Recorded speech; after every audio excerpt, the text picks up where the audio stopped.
Что за херня? Ах, ё.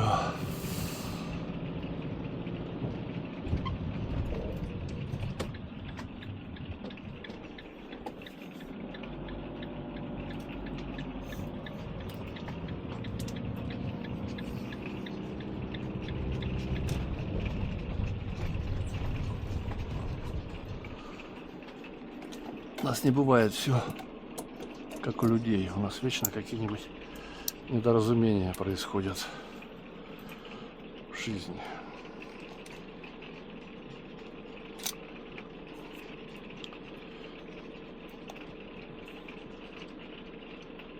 О, вот этот бзик почему-то бывает у нее. Не знаю почему, но бывает.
Так, ребятки, в прошлый раз мы закончили на чем?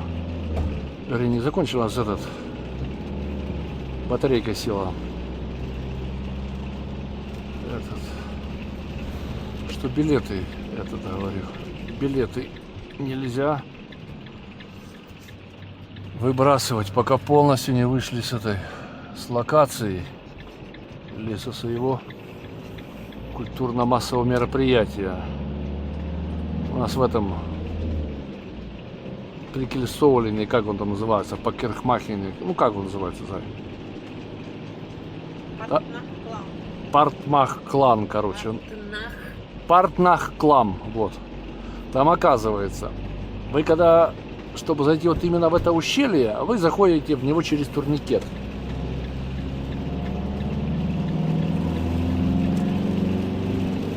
А перед самим ущельем можно еще повернуть налево и подняться, просто ходить. А когда пройдете это ущелье, то там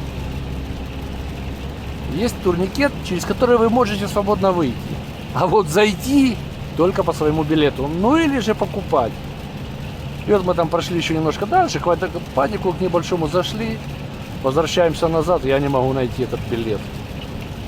А я его с другого кармана переложил в третий. Или там в четвертый, или я не знаю в какой карман. Ну, вот такой вот нюанс.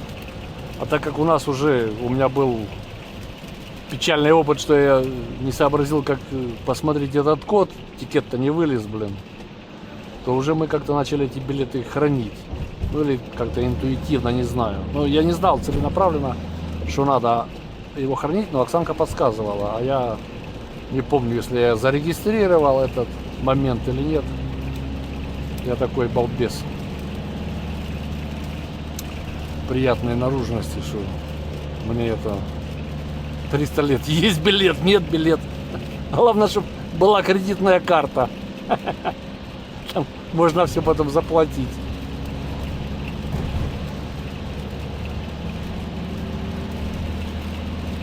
Ну, конечно, это ж Тесла. Ну, базару нема.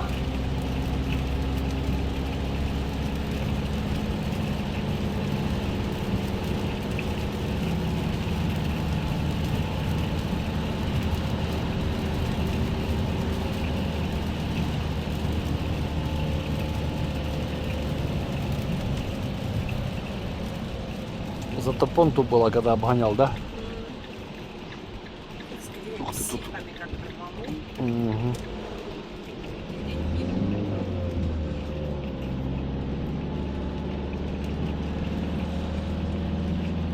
Вот.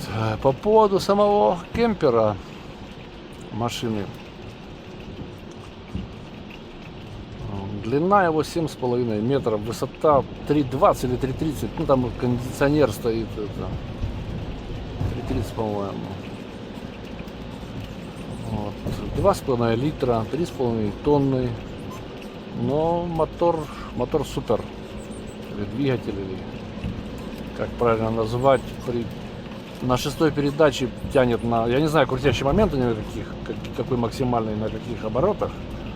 Но на шестой передаче на 50, при скорости 50 километров, если ровное, все едет, тянет.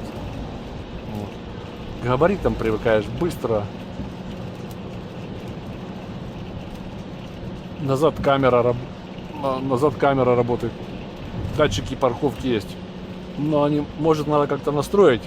Сильно тихо они пищат. Не ковырялся в настройках. Найти, думаю, наверное, что-то есть где-то. Не очень. Круиз-контроль работает обалденно. Включаешь, и там потом по километру, или если держишь, добавляется по 5 километров, или можешь щелкать по 1 километру. Только нажал на тормоз, он включается. Ну или нажал на газ, он включается. И опять достаточно его просто кнопочку нажать. Вернее, добавить скорость. Ну там, и все. Включается. Обалденно, хорошо держит эту скорость. Ограничения по скорости не проверял, чтобы там превысить.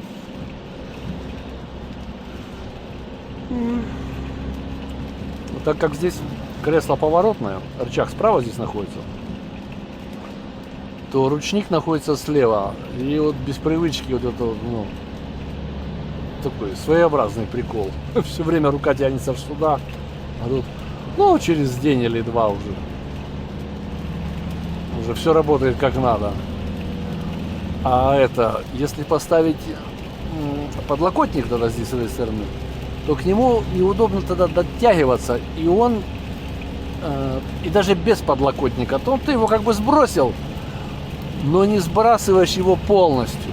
Вот надо еще ниже, надо аж прям наклоняться, а без привычки тоже.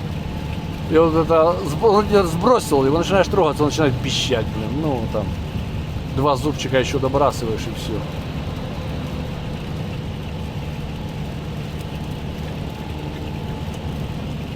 Вот такой вот нюанс. Зачем тут зеркало заднего вида, я так и не понял. Смотрите, кто там в салоне, что делает тут. Непонятно. Или как сзади пассажиры сидят, когда едешь. Не знаю, я не разобрался. Ставят. Зачем, блин?